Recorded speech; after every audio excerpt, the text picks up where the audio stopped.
Assalamualaikum warahmatullahi wabarakatuh. Apa kabar adik-adik mahasiswa yang Bunda sayangi? Bunda berdoa semoga kita selalu bahagia dalam raga yang sehat dan jiwa yang semakin mantap. Oke, Bunda berharap adik-adik mahasiswa tetap semangat. Walaupun kita berbeda jarak, Bunda di sini dan Anda di sana, namun kita berada di bawah langit yang sama. Untuk itu, marilah kita sama-sama semangat. Alhamdulillah kita sudah memasuki pertemuan yang kedua. Bunda ucapkan terima kasih atas perhatian adik-adik mahasiswa yang telah menyimak video-video dari Bunda. Oke, nanti setelah Anda menyimak video Bunda yang kedua ini, silakan Anda menulis nama, NIM, kelas, dan pengalaman atau pertanyaan yang berhubungan dengan materi pertemuan yang kedua ini. Untuk mahasiswa berkebutuhan khusus, silakan meminta bantuan teman, sahabat, orang tua untuk memahamkan materi dari Bunda. Dan Bunda telah memfasilitasi mahasiswa berkebutuhan khusus dengan teks tertulis yang ada di PowerPoint yang telah Bunda kirim melalui ketua kelas. Bismillahirrahmanirrahim. Adik-adik mahasiswa yang Bunda sayangi, pada pertemuan kita yang kedua ini kita akan membahas tentang 3 tema sekaligus ya. Yang pertama adalah konsep bina diri, yang kedua adalah konsep bina gerak, yang ketiga adalah fisioterapi. Untuk konsep bina diri ini kita bagi menjadi 2 bagian, yaitu yang pertama adalah tujuan bina diri, yang kedua adalah program bina diri. Kemudian yang kedua yaitu bina gerak ini kita bagi menjadi 11 bagian. Yang pertama adalah pengertian gerak, yang kedua adalah proses terjadinya gerak, yang ketiga adalah macam gerak, yang keempat adalah prinsip gerak, yang kelima adalah gerak dasar tubuh dan cara kerjanya ya. Yang keenam adalah gerak manipulatif, yang ketujuh adalah gerak non manipulatif, yang kedelapan adalah jenis gerakan menurut pergerakan sendi, yang ke-9 yaitu jenis gerakan menurut otot yang bergerak, yang ke-10 adalah kelainan gerak, yang ke-11 adalah intervensi yang dilakukan. Oke. Untuk yang kedua ini adalah tujuan bina diri ya. Semua hal di kehidupan ini yang kita laksanakan adalah memiliki tujuan ya. Seperti Anda sekarang menempuh mata kuliah bina diri dan gerak, apa tujuannya? Supaya Anda bisa melanjutkan ke semester selanjutnya dan supaya Anda lulus, mendapatkan ijazah dan menjadi seorang guru profesional. Nah, sedangkan bina diri ini juga memiliki tujuan. Tujuannya apa? Yaitu bina diri yang dilaksanakan ini dengan tujuan untuk melatih ya, mengembangkan kemampuan anak berkebutuhan khusus atau ABK ini ya, dalam kemandirian untuk memenuhi kebutuhan sehari-hari, sehingga anak berkebutuhan khusus tidak lagi tergantung pada orang lain ya, baik sebagai makhluk individu juga sebagai makhluk sosial ya. Jadi di sini kemandirian ini bukan warisan ya, bukan hal yang mewaris dari orang tua ke anak, tetapi hal ini diperoleh anak dari sebuah latihan yang dilaksanakan secara terus-menerus, kontinu dan berkesinambungan. Oke, yang kedua, program bina diri. Jadi program bina diri anak berkebutuhan khusus ini merupakan serangkaian kegiatan dan kegiatan pembinaan ya dan latihan yang dilaksanakan oleh guru ya, guru yang profesional dalam pendidikan khusus. Siapakah guru yang profesional itu? Anda ya. Guru yang profesional itu adalah Anda, calon guru profesional. Bahkan ya di antara Anda ada yang sudah berprofesi sebagai guru ya. Jadi program bina diri ini dilaksanakan secara terencana, terprogram terhadap individu ya, terhadap setiap anak berkebutuhan khusus ya, terutama pada anak tunagrahita. Jadi bina diri yang dimasukkan ini adalah sebuah usaha untuk membangun anak berkebutuhan khusus melalui pendidikan, di mana yaitu pendidikan di keluarga, di sekolah, juga pendidikan di anggota masyarakat. Jadi untuk melatih kemandirian ini kita tidak bisa bekerja sendiri ya. Kita harus bersinergi dengan pihak sekolah, dengan guru, juga anggota masyarakat lainnya. Supaya apa? Kemandirian anak berkebutuhan khusus ini akan terwujud secara optimal ya. Oke. Untuk program bina diri ini kita bagi menjadi beberapa bagian. Yang pertama adalah kebutuhan merawat diri. Tentunya kita ketahui bahwa kebutuhan merawat diri ini mutlak diperlukan oleh siapapun, diri kita maupun anak-anak kita, yaitu meliputi kemampuan memelihara tubuh seperti mandi, kemudian menggosok gigi, membersihkan BAB, setelah BAB, membersihkan setelah BAK ya. Kemudian juga membersihkan rambut supaya terbebas dari kutu ya, memelihara kulit supaya tidak memiliki panu seperti itu ya.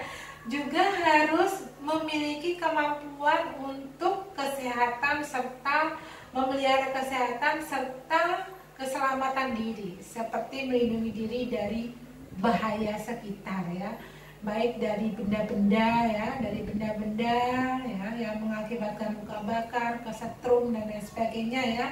Juga bahaya dari orang lain, misalnya perundungan, baik itu perundungan secara mental, sosial maupun seksual ya. Kita ketahui bahwa pada saat ini banyak sekali anak-anak berkebutuhan khusus ya yang mengalami perundungan baik dalam mental, sosial maupun pelecehan seksual ya. Kenapa? Karena anak-anak berkebutuhan khusus belum memahami bahwa merawat diri itu, melindungi diri itu bukan hanya mandi, menggosok gigi dan lain sebagainya ya. Tapi perlu kita pahamkan juga pada anak-anak berkebutuhan khusus, yaitu anatomi ya. Anatomi itu adalah bagian-bagian tubuh, nama-nama bagian tubuh, mana bagian-bagian tubuh yang boleh disentuh dan mana yang tidak. Bagian tubuh yang boleh disentuh tangan, misalnya salaman ya.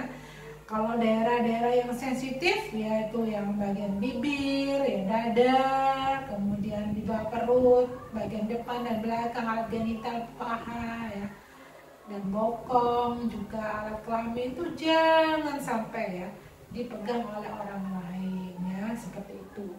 Kemudian kenapa terkadang anak-anak ini tidak memahami hal itu? Karena orang tua tidak memahamkan, guru tidak memahamkan, anggota masyarakat tidak memahamkan. Jadi anak-anak berkebutuhan khusus ini harus kita jaga ya, harus kita jaga. Kemudian anak-anak juga harus dibekali bagaimana cara menghindari perbuatan dari orang-orang yang kurang bertanggung jawab ya. Jadi anak juga harus dibekali bagaimana caranya anak-anak itu menolak secara santun ya, pemberian dari seseorang yang tidak dikenal ya, dengan tujuan untuk diajak ya, untuk diajak, walaupun diiming-imingi oleh sesuatu yang mereka inginkan, misalnya boneka, mobil-mobilan dan lain sebagainya ya. Karena hal itu adalah salah satu faktor untuk melindungi diri, untuk merawat diri kita, memberikan ketenangan pada diri kita, yaitu juga menjaga keselamatan diri ya. Kemudian yang kedua adalah kebutuhan menolong diri ya. Kebutuhan menolong diri ini seperti tadi, yaitu membersihkan tempat tidur misalnya ya. Setelah tidur anak-anak harus diajarkan, orang tua harus mengajarkan bagaimana kerapian tempat tidur gitu ya. Jadi harus dilatihkan. Kemudian anak berkebutuhan khusus juga harus kita latihkan untuk bisa memasak sederhana, mencuci pakaian sendiri, terutama mencuci pakaian dalam setelah menstruasi, misalnya anak berkebutuhan khusus yang perempuan ya, melakukan aktivitas rumah dan lain sebagainya. Jadi kemandirian ini harus kita latihkan sejak dini pada diri seorang anak ya. Karena tidak selamanya orang tua itu akan membersamai anak. Ada suatu waktu yang indah pada waktunya orang tua itu akan meninggalkan seorang anak untuk kembali kepada Allah ya. Jadi kalau anak berkebutuhan khusus tidak diberi kemampuan untuk bisa kemandirian secara individu baik sosial, maka kasihan anak itu sendiri ya. Kemudian yang ketiga adalah kebutuhan komunikasi. Nah, kebutuhan komunikasi ini sangat penting. Kenapa? Jadi kebutuhan komunikasi yang ekspresif ya, kebutuhan komunikasi yang ekspresif yaitu menjawab nama ya, dan identitas keluarga ya, misalnya seperti itu. Kemudian komunikasi yang reseptif yaitu memahami apa yang disampaikan orang lain ya. Kadang sekarang banyak sekali ya di media sosial anak berkebutuhan khusus, anak retardansi mental, anak autis, anak yang bisu tuli itu ternyata tersesat, hilang dari pantauan keluarga ya. Ketika ditanya mereka tidak tahu namanya siapa, orang tuanya siapa, rumahnya di mana, mereka tidak tahu ya. Jadi kita sebagai orang tua, guru dan anggota masyarakat harus melatihkan anak-anak berkebutuhan khusus ini tentang komunikasi karena mereka sangat membutuhkan ya. Kemudian kebutuhan sosialisasi ya. Jadi kebutuhan sosialisasi ini meliputi keterampilan bermain ya, berinteraksi, berpartisipasi pada kelompok, ramah dalam bergaul ya, mampu menghargai orang lain, bertanggung jawab pada diri sendiri, serta mampu mengendalikan emosi. Nah, mengendalikan emosi ini ya tidak mudah ya, tidak mudah sekali ya.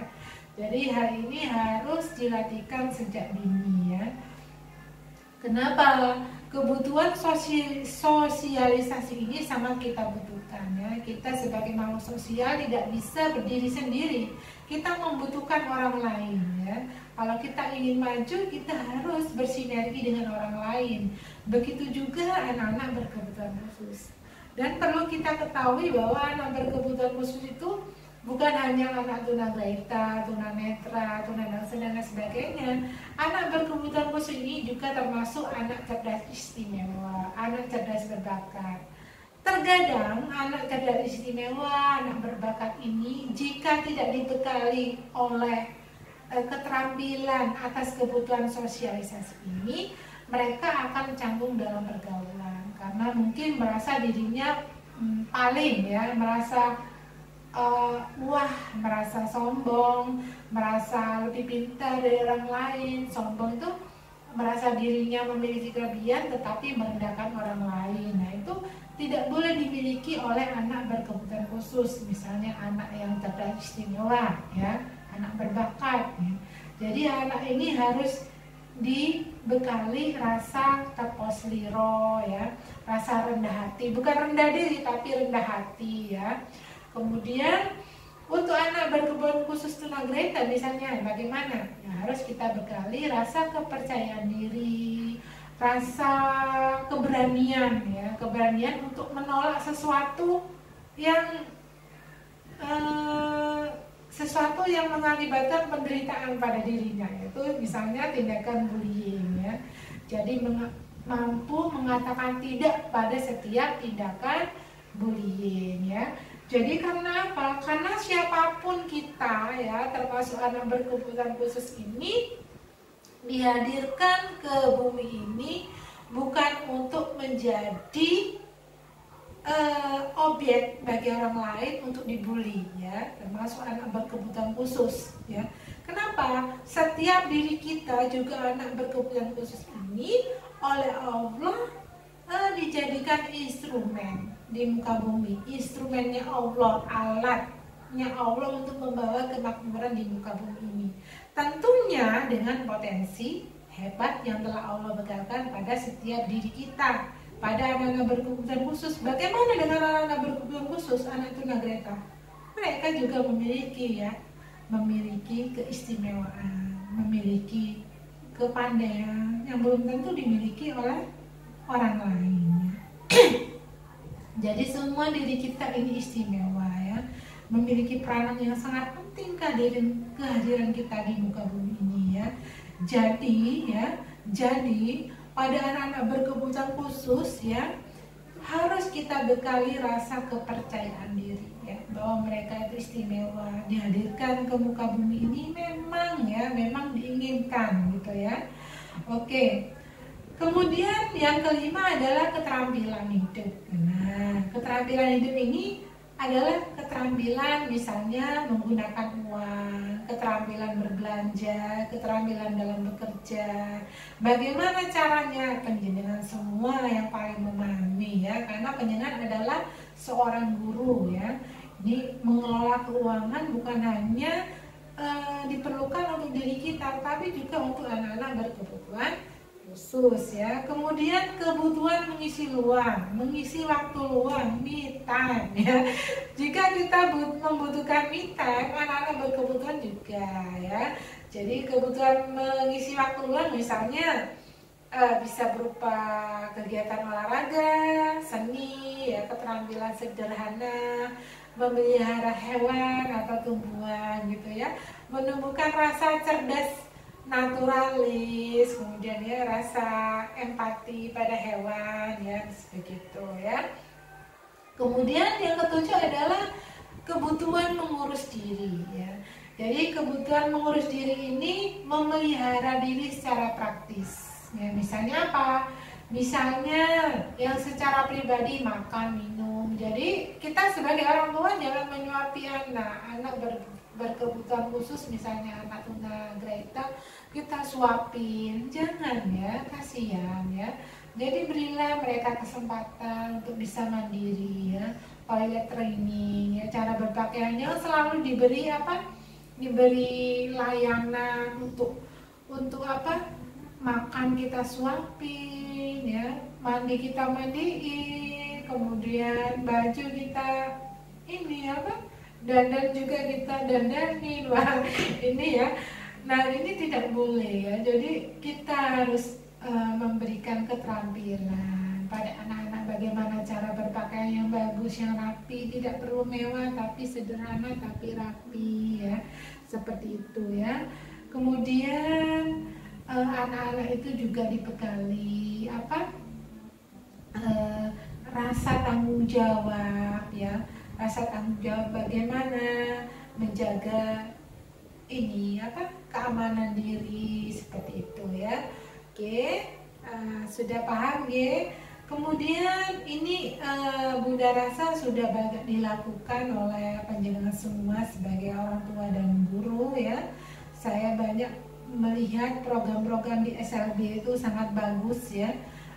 Bagaimana cara mengajari anak cara berpakaian ya, dengan prosedur yang begitu bagus ya. Cara mengajari anak mengurus diri ya, memelihara diri itu bagus sekali ya, sudah Anda laksanakan ini sebenarnya. Kemudian kita berpindah pada tema yang kedua, yaitu bina gerak ya.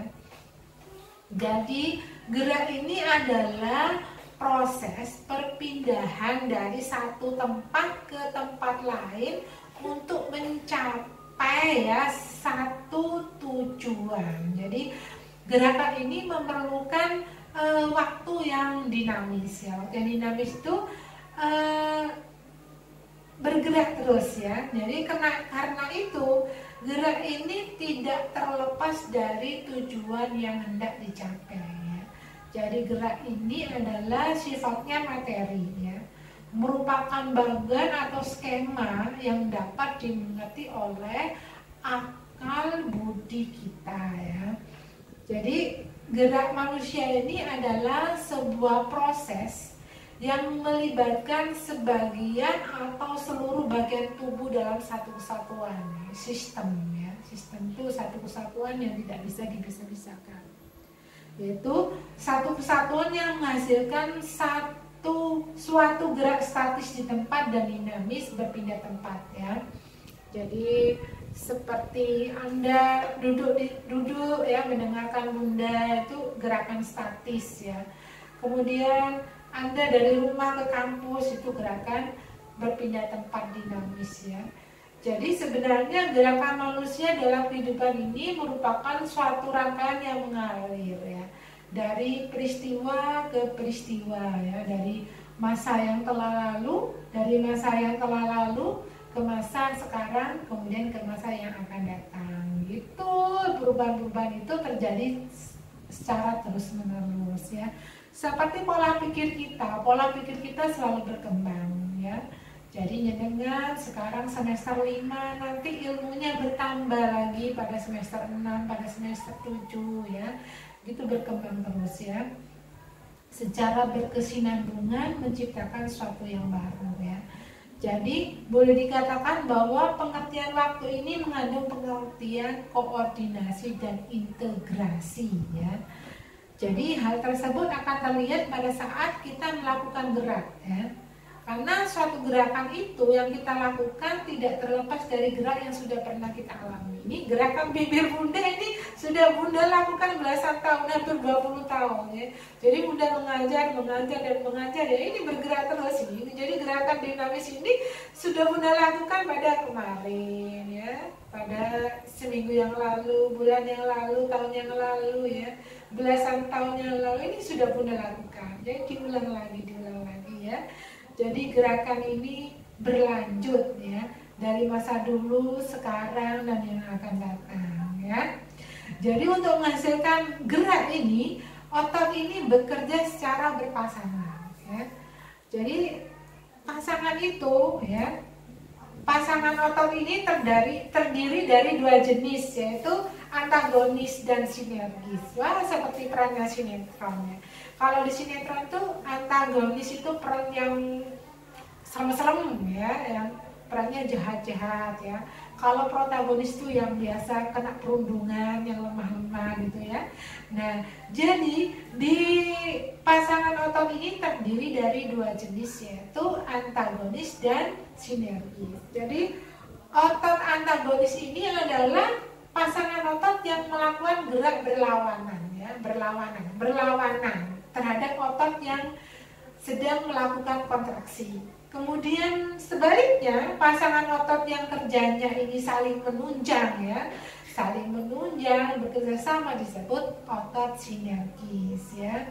Jadi otot sebagai alat kerja aktif itu yang menyebabkan tulang kita ini bisa bergerak ya. Kemudian kita berlanjut pada proses terjadinya gerak ya. Proses terjadinya gerak. Jadi proses terjadinya gerakan manusia ini adalah dimulai dari stimulus ya, yang diterima oleh reseptor yang terdiri dari panca indera.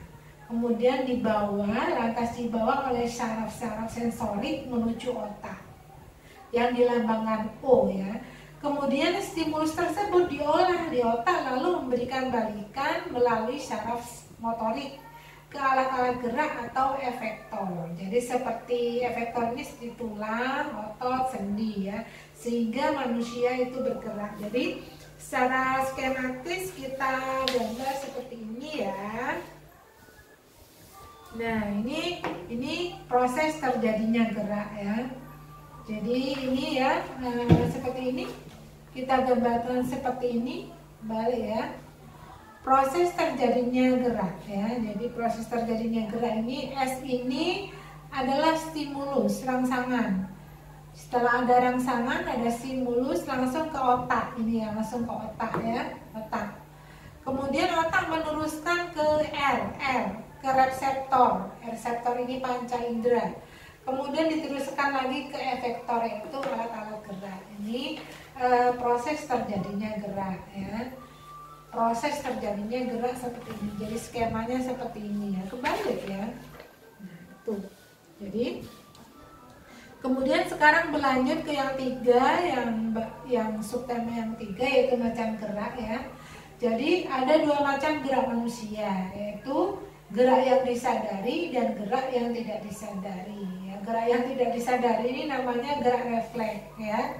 Gerak ini gerak yang disadari itu, kalau proses gerak yang disadari itu, kalau tadi prosesnya melalui otak ya, sedangkan gerak refleks atau gerak yang tidak disadari ini prosesnya tidak melalui otak, melainkan dari sumsum tulang belakang. Yaitu dimulai dari stimulus ya, dari stimulus atau rangsang ya, misalnya panas, dingin, lapar, silau dan sebagainya. Kemudian diterima oleh reseptor yaitu panca indera ya, kemudian diteruskan ke sumsum tulang belakang yaitu melalui efektor. Maka terjadilah gerakan manusia, yaitu gerak refleks ya. Kita gambarkan seperti ini ya. Nah, seperti ini. Jadi stimulus ini ya. Jadi S itu adalah stimulus rangsangan, yaitu panas, dingin, lapar, silau dan lain sebagainya. Kemudian dikirim ke reseptor. Reseptor ini panca indera. Kalau yang di sini tadi kan otak ya. Nah, kalau gerak refleks ini, reseptor ini mengalirkan ke ini STB, yang mudah singkat dengan STB, sumsum tulang belakang. Kemudian sumsum tulang belakang ini mengalirkan ke efektor, yaitu alat-alat gerak ya. Jadi gini ya, kalau tadi proses terjadinya gerak ini dari stimulus ya atau rangsangan ini dikirim ke otak, sedangkan gerak refleks ini dari stimulus dikirimkan ke mana ini? Ke reseptor. Kemudian kalau yang gerak yang ini, proses terjadinya gerak ini, yang otak ini ya, dari otak ini langsung mengalirkan ke reseptor atau panca indera. Kemudian kalau gerak refleks ini ke mana? Ke sumsum tulang belakang. Kemudian kalau yang gerak biasa ini dari reseptor mengalirkan ke efektor atau alat-alat gerak. Kalau yang gerak refleks ini dari sumsum tulang belakang ke efektor. Jadi misalnya kita menyetrika ya, kita menyetrika kan tidak mungkin kita panas, kita pikirkan ini misalnya setrika, kita rasakan dulu panas ya gitu, tidak mungkin keburu gosong ya. Jadi ini langsung dari proses gerak refleks, misalnya kesetrum langsung ini ya, itu gerak refleks. Oke ya. Kemudian kita berlanjut ke bagian yang keempat, yaitu prinsip gerak ya. Jadi prinsip gerak manusia ini dimulai dari bagian proksimal ke bagian distal. Yang kedua adalah dimulai dari sikap fleksi menuju sikap ekstensi. Nah, kalau yang pertama dimulai dari bagian proksimal ke bagian distal, ini misalnya apa ya? Jadi kemampuan, misalnya kemampuan mengontrol gerakan kepala, getang lebih dahulu dibanding dengan gerakan mengontrol badan, yaitu kemampuan menggerakkan bahu lebih dahulu dibanding gerakan siku dan tangan. Ini biasanya pada bayi ya. Kemudian yang kedua dimulai dari sikap fleksi menuju sikap ekstensi ya. Misalnya bayi baru lahir pada posisi telungkup, sendi-sendinya itu dalam keadaan fleksi, punggungnya melengkung. Kemudian pada umur 3 bulan itu kepala mulai terangkat ke arah ekstensi. Umur 6 bulan ekstensi telah sampai pada daerah tubuh, seperti itu ya.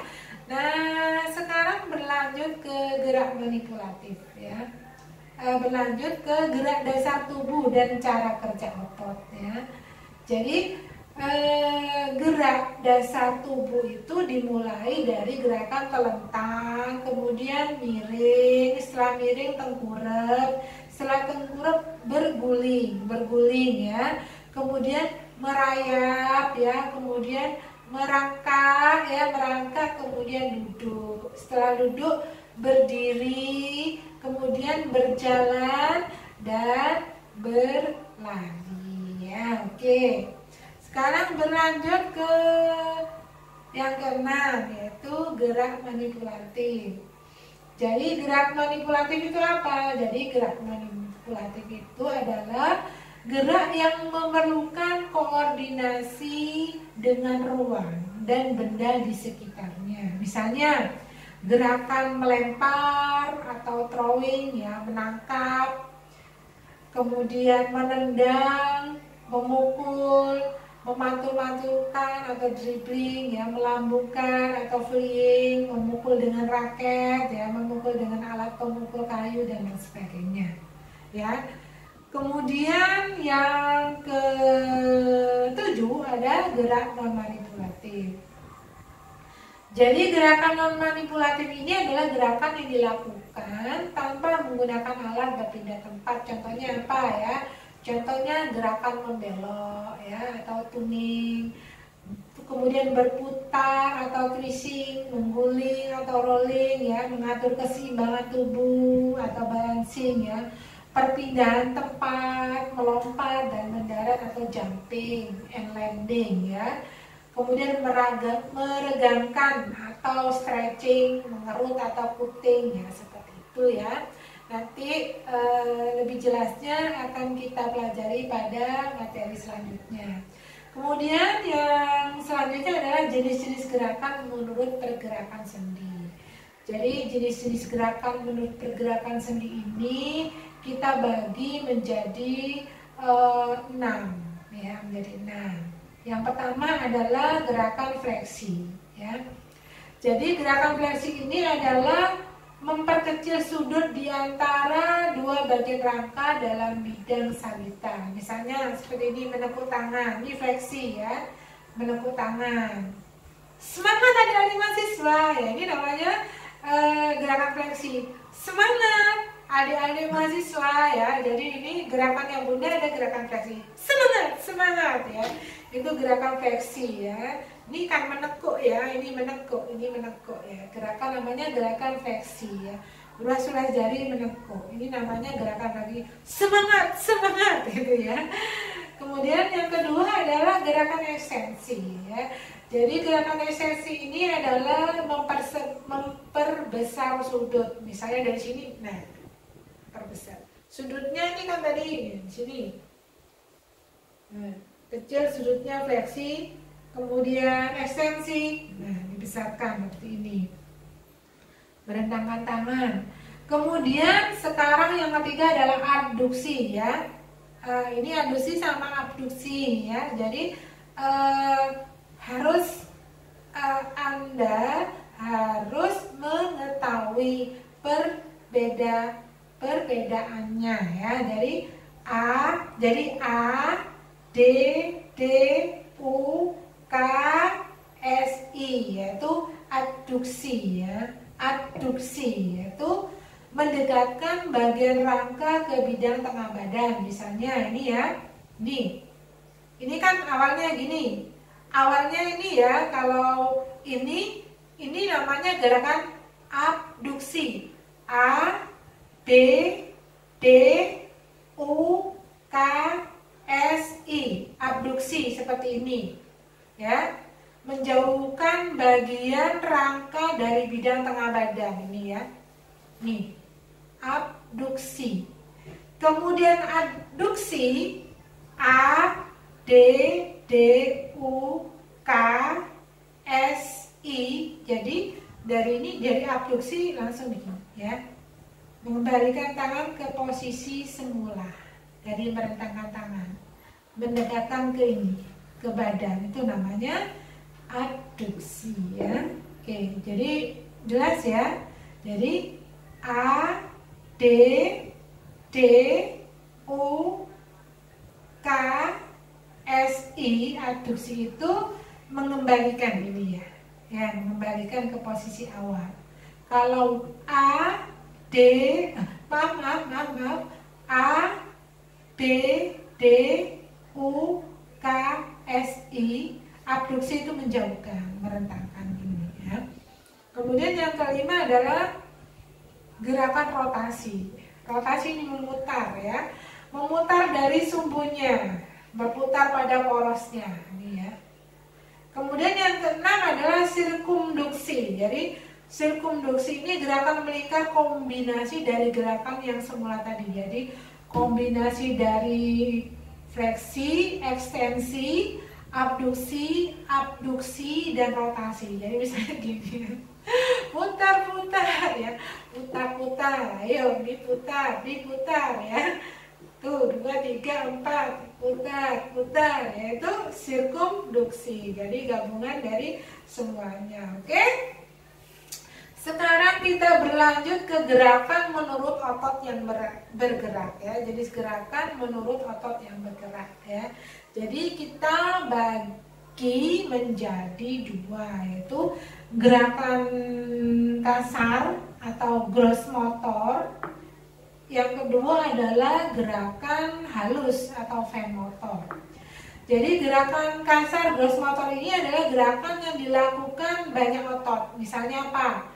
Misalnya gerakan berjalan, berlari, ya, meloncat, melompat, ya, itu gerakan gross motor, ya, dilakukan oleh banyak otot. Kemudian yang kedua adalah gerakan fine motor. Fine motor ini gerakan halus. Seperti apa? Yang dilakukan oleh gerakan sedikit otot. Misalnya apa? Menulis, menggambar, makan, minum, ya, pakai lipstik, dandan, seperti itu ya. Nah, selanjutnya sekarang yang ke-10. Nah, yang ke-10 adalah kelainan gerak ya. Jadi kelainan gerak yang dimaksud ini adalah kelainan pada komponen alat gerak yang terdiri dari otot, tulang, syaraf, serta pembuluh darah ya. Dan kelainan pola gerak ini akibat kelainan dari komponen tersebut yang terjadi secara bawaan, ya, sakit atau trauma ruda paksa. Contoh apa? Yang pertama, contohnya kelainan yang diakibatkan oleh penyakit polio, ya. Jadi penyakit polio ini terkadang menyerang pada anak-anak di usia masa kanak-kanak, pada masa SD, SMP gitu ya, yang mengakibatkan otot itu menjadi layu, menjadi kecil ya. Akibatnya apa? jalannya menjadi timpang, jalannya diseret ya, tidak dapat melangkah, tidak dapat mengangkat kakinya, yaitu kemudian mengalami kesulitan duduk, berdiri, berjalan dan menggunakan tangannya. Ini pada contoh anak yang mengalami penyakit polio ya. Kemudian yang kedua adalah kelainan alat gerak akibat penyakit otot atau muscle dystrophy ya. Jadi muscle dystrophy ini kelainan yang menyebabkan otot itu tidak berkembang ya. Jadi kelumpuhan pada muscle dystrophy ini yang terjadi kelumpuhannya itu bersifat progresif ya. Akibatnya apa? Akibatnya gerakannya itu menjadi lambat, aktivitasnya ini mundur ya. Akibatnya seorang anak yang mengalami penyakit otot atau muscle dystrophy ini tidak bisa berjalan ya. Tulang punggungnya itu bisa membungkuk ya, membungkuk ke samping, kiri atau kanan, atau membungkuk ke depan ya. Jadi apakah mungkin anak yang mengalami anak berkebutuhan khusus yang mengalami penyakit muscle dystrophy ini bisa berjalan? Bisa, insya Allah bisa ya. Contoh, Bunda memiliki teman di S2 Pasca Sarjana UNESA ya. Beliau seorang guru di luar Jawa ya. Beliau memiliki murid dari awal masuk ke sekolahnya, yaitu diasramakan ya. Anak tersebut ada videonya ya. Namun sayang Bunda waktu itu tidak meminta videonya ya. Jadi video itu ditayangkan ketika anak itu awal masuk ya. Jadi awal masuk itu anak itu memang tidak bisa berjalan. Jadi seperti ngelesot itu ya. Jadi ototnya ini mengalami apa ya? Ototnya ini mengalami kelumpuhan ya, tidak berkembang. Jadi ngelesot gitu ya. Waktu itu diajarkan oleh temannya Bunda itu ini, tapi tangannya tidak, waktu itu kaki ya, melempar ya, menangkap seperti itu ya. Kemudian banyak diterapi, tentunya yang menterapi juga terapis ya. Itu lama-lama anak tersebut ya secara bertahun-tahun ya terapinya, alhamdulillah bisa berjalan ya, berlari, bahkan bisa naik sepeda pada waktu itu ya. Jadi perjalanan terapinya itu oleh temannya Bunda itu di video ya, dari awal yang datang ke asrama itu belum bisa menjadi bisa gitu ya. Jadi alhamdulillah bisa ya, berkat kegigihan anak itu sendiri, kegigihan orang tua, kegigihan guru, kegigihan terapis ya. Jadi semuanya bersinergi ya. Kemudian yang ketiga adalah kelainan gerak akibat spina bifida ya. Kita ketahui spina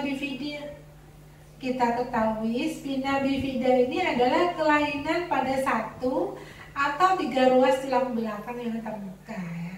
Jadi karena kelainan pada satu atau 3 ruas tulang belakang yang terbuka ini, sehingga fungsi jaringan saraf ini terganggu ya, dan mengakibatkan kelumpuhan ya. Akibatnya apa? Mengalami kesulitan untuk berjalan, untuk berlari ya, untuk melompat ya. Kemudian yang keempat adalah kelainan gerak akibat cerebral palsy ya. Jadi jadi anak yang mengalami penyakit cerebral palsy ini ototnya ini mula-mula lembek ya. Lembek, kemudian berkembang menjadi kaku ya, kaku, tegang, spastik ya. Kemudian akibatnya apa? Akibatnya jalannya itu menjadi menggunting atau schizoid ya. Dan telapak kakinya ini jinjit ya. Tangannya mengepal ya. Dampaknya apa? Dampaknya anak itu akan mengalami kesulitan dalam melaksanakan aktivitas yang menggunakan tangan, ya, misalnya makan, minum, menulis, menggambar, juga aktivitas berjalan, seperti itu ya. Kemudian yang kelima adalah kelainan gerak akibat tindakan operasi, amputasi, misalnya anak yang mengalami penyakit diabetes mellitus, ya. Jadi misalnya kakinya langsung dipotong, ya, langsung dibalik ya. Jadi mungkin anak yang terkena ini gangguan diabetes mellitus ini harus mengalami amputasi, harus dioperasi, diamputasi. Kenapa? Kalau tidak diamputasi, maka penyakitnya akan merambat ke organ-organ tubuh lainnya, ya. Penyakit diabetes mellitus, tumor atau kanker, seperti itu ya. Kemudian yang keenam adalah kelainan alat gerak bawaan sejak lahir, misalnya ampute, ya. Misalnya ampute pada bagian tangan, tidak memiliki tangan, ya. Akibatnya apa? Fungsi tangan ini menjadi terhambat untuk melakukan kegiatan sehari-hari. Tapi mereka hebat, bisa melakukan kegiatan sehari-hari dengan menggunakan kaki, dan begitu juga sebaliknya. Karena apa? Mereka sudah terlatih, ya. Setelah kita mengetahui 6 kelainan, setelah kita mengetahui ya kelainan gerak yang akibat ini bawaan sakit atau trauma rudal paksa tersebut, jadi kita harus mendirikan sebuah intervensi, ya. Tentunya intervensi ini tidak bisa kita laksanakan secara sendiri, ya. Kita membutuhkan tenaga dokter atau fisioterapis, ya. Jadi intervensi yang kita lakukan ini, ya, misalnya pada poliomielitis, ya, kita ketahui pada poliomielitis ini adalah suatu kelainan anggota gerak karena infeksi oleh virus polio, ya, yang masuk ke dalam tubuh melalui makanan dan akhirnya menyerang tulang sumsum belakang, ya. Tulang sumsum belakang pusat sel-sel motorik, ya, sehingga anggota gerak yang disarafinya ini akan layu, ya. Layu, nyeri, dan akhirnya mengecil, ya. Jadi ini perlu kita lakukan terapi. Tapi untuk melakukan terapi ada hal yang perlu diperhatikan, yaitu terapi ini dilakukan oleh terapis atau dokter ahli, ya. Karena untuk memberikan terapi ini tidak mudah, harus memiliki bekal keilmuan yang optimal, yang mumpuni dengan perjalanan belajar yang sangat panjang, yaitu dari S1, S2, kemudian sekolah lagi, mengambil profesi, seperti itu ya. Nah, kita sebagai akademisi, sebagai calon ilmuwan, kita sebatas mengetahui tentang keilmuannya saja.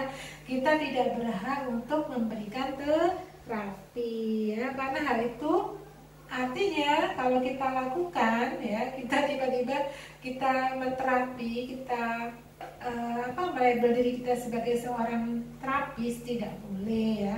Boleh, tetapi kita harus sekolah dulu, ya, sekolah tentang fisioterapi, ya.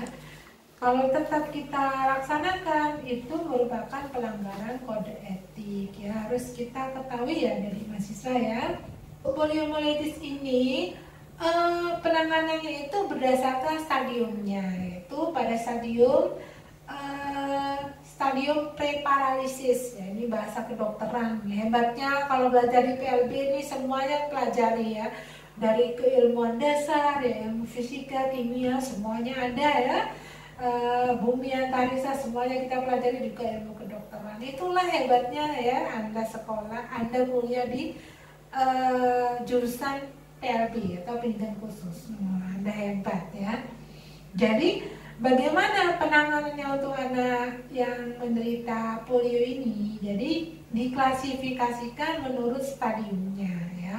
Yang pertama stadium paralisis, yaitu dengan cara memberikan bed rest. Bed rest itu istirahat, isolasi, dan vitamin-vitamin, serta gentle massage. Gentle massage ini yang mengetahui para terapis ya, dengan gosokan ringan ya. Kemudian yang kedua, stadium yang kedua adalah stadium paralisis ya. Bagaimana caranya?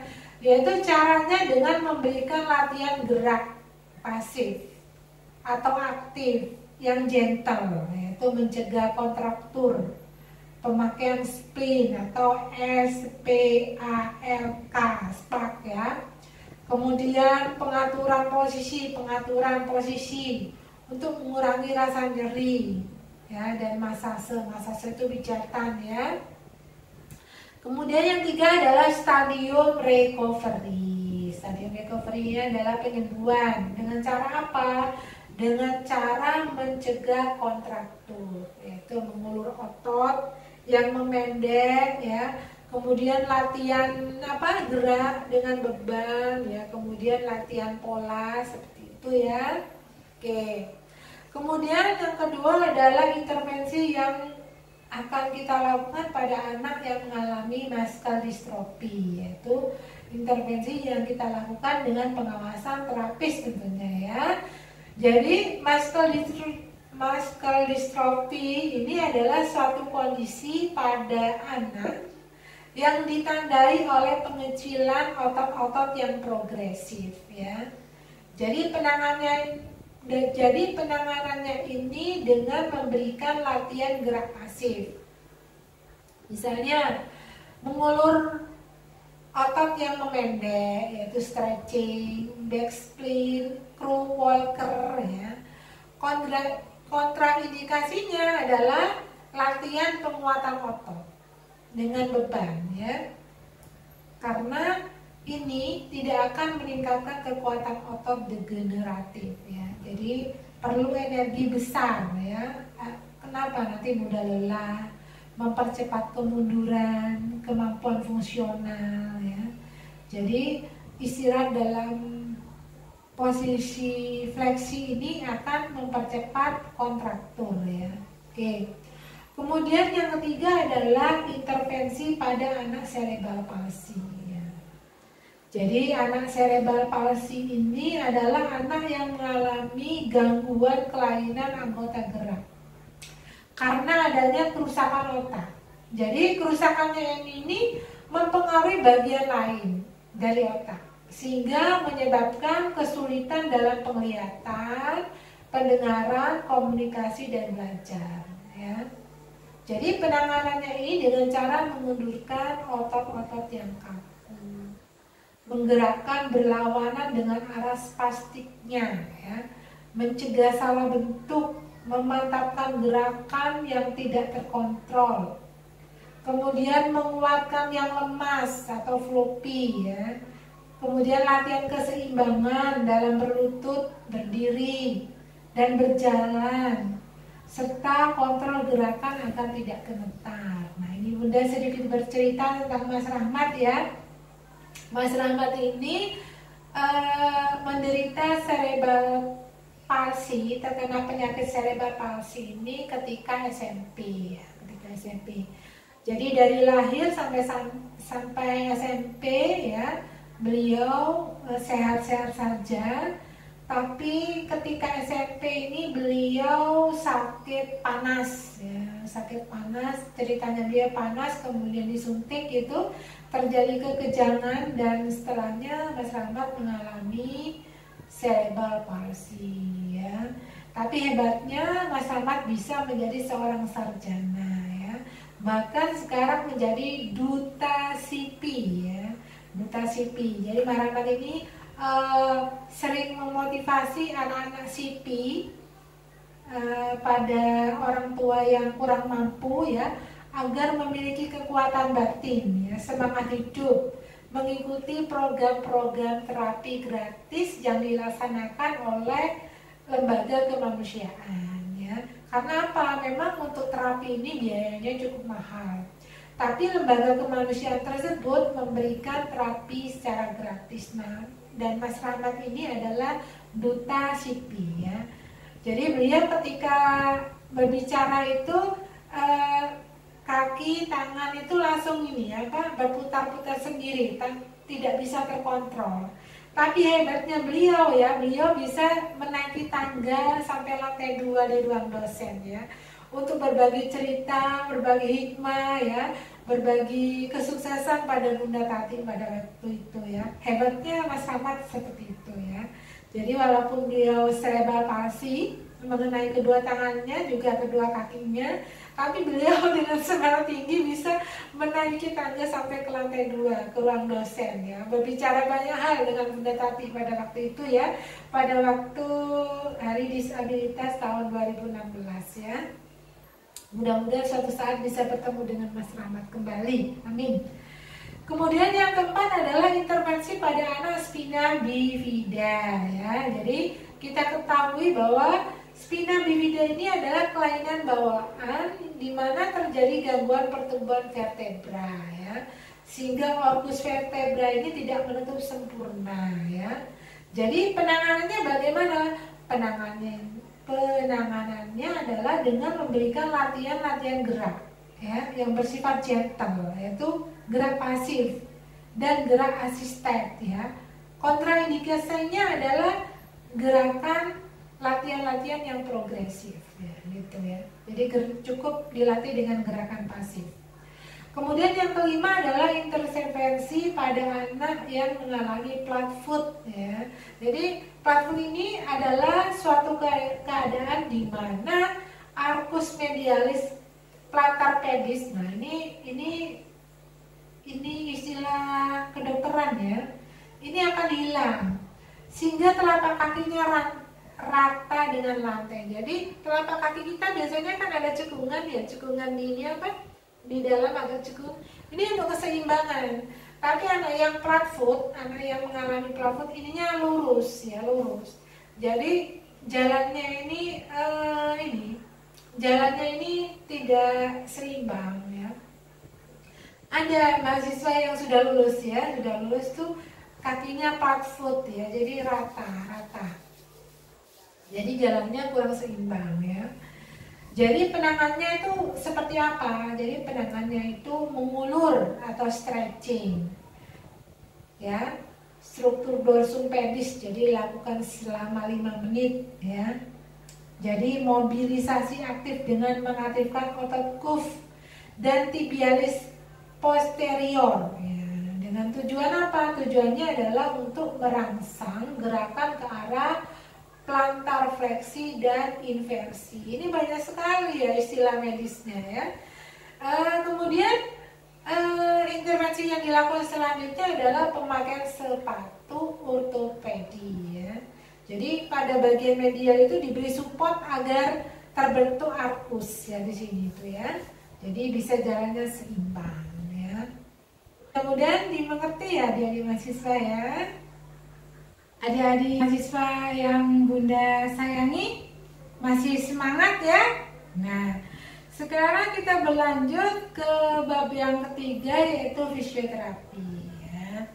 Jadi fisioterapi ini merupakan pelayanan yang ditujukan kepada anak berkebutuhan khusus. Yaitu untuk apa? Tujuannya adalah untuk mengembangkan, untuk memelihara, untuk memulihkan gerak dan fungsi sepanjang daur kehidupan anak berkebutuhan khusus ya. Jadi menggunakan penanganan secara manual dengan peningkatan gerak, dengan peralatan fisik, elektroterapis dan mekanis ya. Kemudian pelatihan fungsi komunikasi ya. Ini yang paling memahami ini para terapis ya. Kita insya Allah bisa belajar pada beliau semua ya. Jadi berdasarkan data dari Badan Statistik pada tahun 2017, 3 tahun yang lalu ya, jadi jumlah anak berkebutuhan khusus di Indonesia ini mencapai 1,6 juta ya, jiwa. Jadi gangguan pada anak berkebutuhan khusus ini bervariatif. Salah satunya adalah CP, kategori CP ya. Jadi di Indonesia itu menurut penelitian yang telah dilakukan oleh BPS ini, yaitu setiap kelahiran 1000 kelahiran bayi, yaitu ada 1-5 diantaranya ini mengalami mengidap kondisi tersebut ya. Jadi demi melewati masa hidupnya ini, anak dalam kondisi seperti ini, kebutuhan hidupnya ini masih tergantung pada orang lain, pada orang tua, saudara, ya, seperti itu. Jadi kenapa ketergantungan ini terjadi? Karena diakibatkan dari fungsional anak berkebutuhan khusus itu sendiri, ya, yang telah hilang dan belum berfungsi secara optimal. Jadi sehingga fungsional tubuh ini harus diperbaiki. Harus diperbaiki dengan bagaimana? Yaitu dengan cara dilatih, ya, secara terus-menerus, konsisten, berkesinambungan, ya, agar anak berkebutuhan khusus ini memiliki kemandirian seperti yang kita harapkan, ya. Karena anak berkebutuhan khusus ini juga memiliki hak untuk mendapatkan pelayanan, ya, perlindungan, juga rehabilitasi, ya. Jadi rehabilitasi apa yang dimaksudkan di sini adalah rehabilitasi yang merupakan serangkaian kegiatan untuk mengembalikan anak berkebutuhan khusus ini ke dalam masyarakat, sehingga dia memiliki kekuatan dan fungsi berdaya guna sebagai anggota masyarakat, sebagai individu, juga sebagai bagian dari anggota masyarakat, ya, dengan segala bakat minat yang mereka miliki, tentunya dengan semua potensi hebat yang telah Allah berikan pada mereka, ya. Jadi mereka kita ajari untuk mandiri supaya tidak tergantung pada diri orang lain, ya. Diri orang lain pada orang tua, pada guru, teman, saudara, dan sebagainya, ya.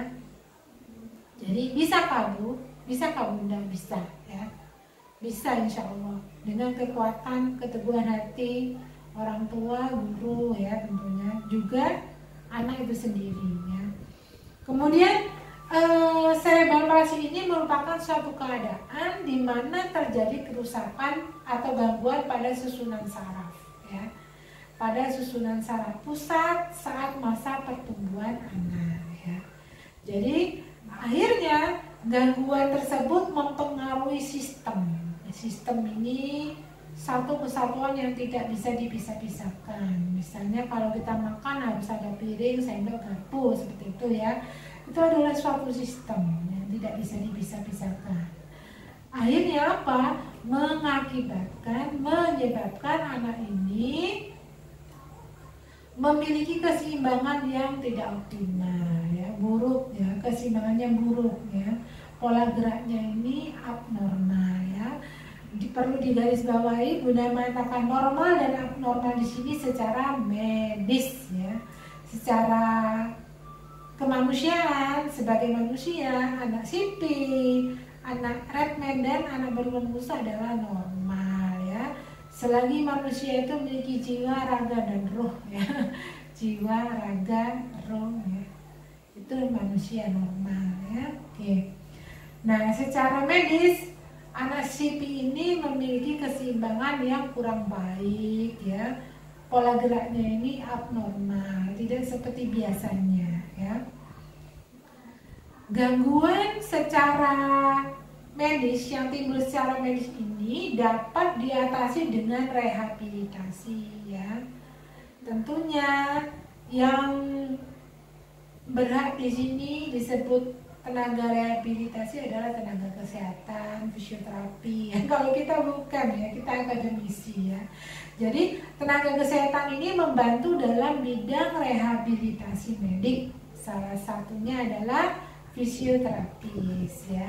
Jadi tenaga kesehatan di sini ini memiliki peran yang sangat besar dalam menjaga, memulihkan fungsi gerak anak-anak berkebutuhan khusus yang mengidap gangguan cerebral palsy, ya.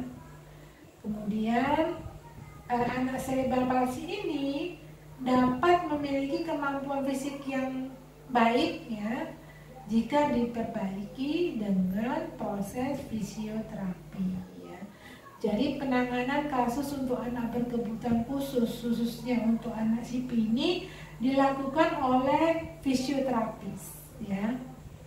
Jadi dengan sedikit-sedikit memulihkan kemampuan fungsionalnya, kemampuan sensorinya, yaitu juga kemampuan motoriknya yang sebelumnya itu hilang ya, atau belum berfungsi secara bagus, secara normal, itu diterapi terus-menerus oleh tenaga fisioterapi ini, insya Allah bisa berkembang optimal ya. Jadi di sini perlakuan yang dilaksanakan oleh fisioterapi ini adalah lebih condong dalam memulihkan ya, memaksimalkan dan memfasilitasi fungsi gerak tubuh yang belum bisa dilakukan secara mandiri ya. Jadi proses fisioterapi ini nantinya lebih mengarah pada kemandirian anak ya, pada kemandirian seorang anak berkebutuhan khusus ya, kemandirian ya. Jadi kemandirian di sini yang dimaksudkan adalah kemandirian untuk persiapan kehidupan masa depannya ya. Kenapa anak-anak di sini tidak mungkin akan dibersamai terus-menerus oleh orang tua ya, karena suatu saat orang tua akan kembali pada Sang Pencipta. Jadi kalau kita sayang kepada anak kita, ajarkan sedini mungkin keterampilan hidup, yaitu kemandirian ya. Untuk apa? Untuk mempersiapkan masa depan mereka ya. Jadi kemandirian di sini bukan kemandirian dalam beraktivitas saja, tapi kemandirian supaya anak-anak itu menjadi orang yang mandiri dan produktif, menghasilkan sebuah karya yang indah untuk dunia, untuk mewarnai, mereka hadir untuk mewarnai dunia ya. Jadi kita harapkan untuk menjadi anak-anak yang produktif ya. Jadi seiring bertambahnya usia anak ya, seiring bertambahnya usia dan emosi anak ini, jika anak berkebutuhan khusus ini tidak dilatih, maka mengakibatkan fungsional tubuh ini akan memburuk ya, sehingga sulit untuk diperbaiki ya. Seperti motorik anak ini, otot ya, ketika masih muda ini sangat mudah untuk dilatih, tapi ketika otot ini sudah dewasa ya, sulit dilatih dan diperbaiki ya. Kemudian jadi proses pemberian fisioterapi ini dengan keluhan anak CP itu harus disegerakan ya. Agar apa? Agar semakin cepat, semakin baik. Jadi kemajuan yang dimiliki anak ini semakin baik, kemandirian anak yang dimiliki ini semakin baik, pemulihan anak ini semakin baik ya. Jadi anak bisa berkembang optimal ya, seperti anak lainnya, yaitu dengan perlakuan khusus tentunya, yaitu bisa didapatkan dengan apa? Dengan pendidikan yang diberikan oleh guru, orang tua, juga masyarakat, tenaga kesehatan, semuanya bersinergi ya. Yang paling penting di sini adalah dukungan keluarga ya. Jadi dukungan keluarga, dukungan sekolah, pihak sekolah, lingkungan masyarakat ini sangat mempengaruhi keberlangsungan dan perkembangan anak berkebutuhan khusus ya. Bunda rasa cukup sekian saja materi dari Bunda ya, kurang lebihnya Bunda mohon maaf ya. Semoga bermanfaat ya, untuk lebih globalnya, lebih jelasnya, banyak-banyaklah Anda membaca ya. Karena kalau hanya mengandalkan materi dari Bunda sungguh sangat kurang ya, karena Bunda memberikan materi ini poin-poinnya saja ya, tidak mungkin Bunda jabarkan secara detail ya, karena waktu yang tidak memungkinkan ya. Bunda berharap Anda tetap semangat ya, kita selalu berusaha untuk lebih baik dalam kehidupan kita ya, kehidupan yang telah kita pilih ya. Bunda memilih sebagai seorang dosen dan Anda memilih sebagai seorang mahasiswa. kita jalankan pilihan kita masing-masing dengan baik ya. Cukup sekian dari Bunda. Bunda mohon maaf bila ada kesalahan, Bunda minta maaf ya. Bunda minta maaf ya. Terima kasih. Wassalamualaikum warahmatullahi wabarakatuh.